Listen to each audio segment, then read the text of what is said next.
आत्मज्ञान दिन 3। अनंत के लिए अभिलाषा।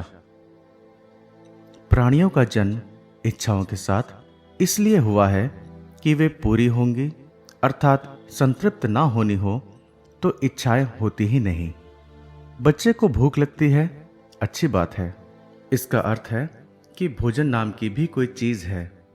एक बतख का बच्चा तैरना चाहता है, अच्छी बात है। इसका अर्थ है कि पानी नाम की भी कोई चीज है। मनुष्य को लैंगिक इच्छा होती है, अच्छी बात है। इसका अर्थ है कि काम वासना भी कोई चीज है।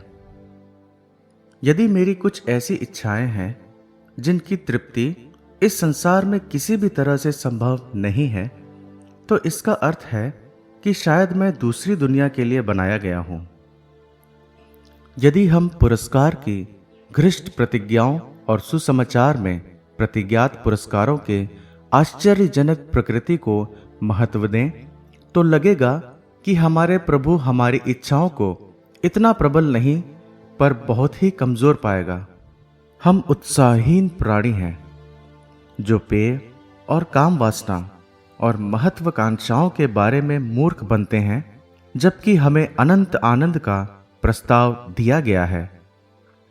जैसे कि एक अनजान बच्चा एक झोपड़े में मिट्टी के खिलौने बना रहा हो, क्योंकि वो इस बात की कल्पना नहीं कर पाता है कि समुद्र के किनारे पर छुट्टी मनाने के प्रस्ताव का मतलब क्या है। ऐसे ही हम भी आनंद से बहुत दूर हैं। सच्चाई ये है कि केवल शब्द के देह धारण द्वारा ही मनुष्य के रहस्य पर प्रकाश पड़ता है। आदम के लिए पहला मनुष्य उसका प्रतिरूप था जो आने वाला है, अर्थात प्रभु मसीह। अंतिम आदम क्रिस्त ने पिता और उसके प्यार के रहस्य का प्रकाशन पूर्ण रूप से मनुष्य बनकर स्वयं मनुष्य पर प्रकट किया और उसकी सर्वोच्च बुलाहट को स्पष्ट कर दिया। ये कोई आश्चर्यजनक बात नहीं है कि उसमें सभी पूर्व कथित सच्चाइयों की जड़ है और उसके मुकुट को प्राप्ति करती है।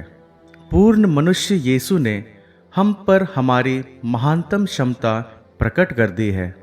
यीशु में हम आत्माओं के लिए एक अतृप्त प्यास को पाते हैं। वो हमें पूर्ण रूप से अपने जीवन की अंतिम बूंद तक बहाकर अपने आप को अर्पित करता है, ताकि हम स्वर्ग में अनंत आनंद प्राप्त कर सकें।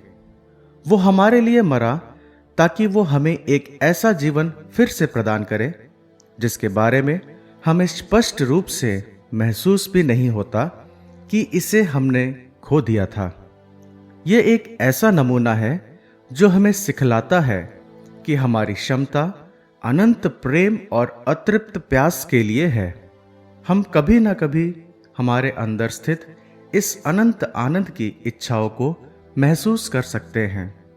इसमें बहुत लंबे समय तक बने रहना डरावना हो सकता है, पर हमें अवश्य ही इसकी कमी खल सकती है। हम अपनी संतुष्टि मानवीय प्रेम अथवा सांसारिक वस्तुओं में खोजते हैं, पर अक्सर हमें महसूस होता है कि कुछ कमी है। तब हम इस खालीपन के लिए अपने आप को अथवा हमारे प्रियजनों को दोषी ठहराते हैं।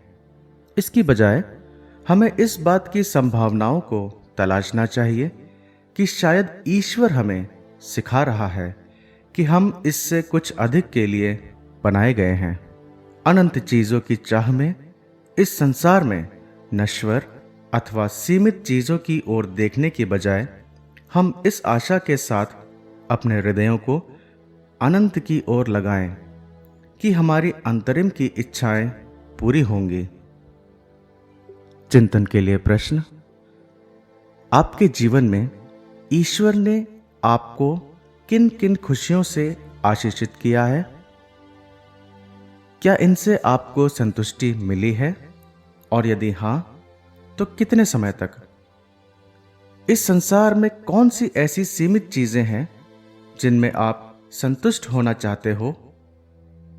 उस आनंद के लिए जिसके लिए आप बनाए गए हो, आप कहां तक कल्पना कर सकते हो?